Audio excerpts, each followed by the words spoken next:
Si Monsignor Maximino Boy Naron, Vicar General sa Archdiocese sa Ozamis.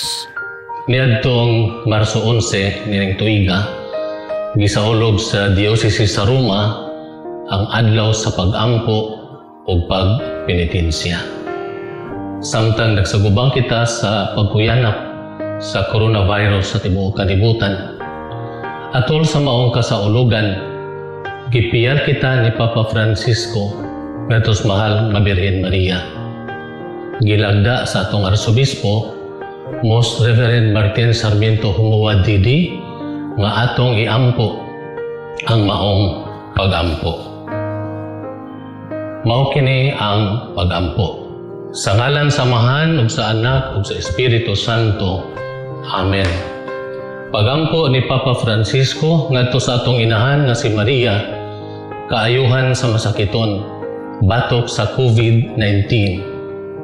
O Maria, ikaw nagbanwag kanunay sa among pagpanaw, isip timaan sa kaluwasan ug paglaom.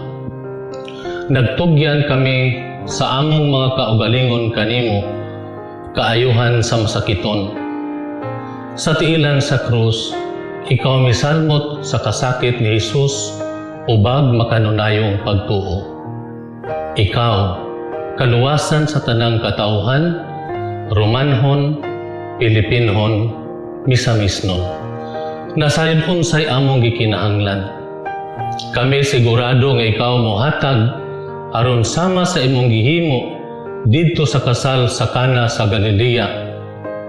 Kalipay ug kumbira, mobalik nining yugto sa pagsulay. Tabangi kami inahan sa Dios ng gugma, nga kami mopahiuyon sa kabubuton sa Amahan, ug mosanong sa gisulti kanamo ni Jesus.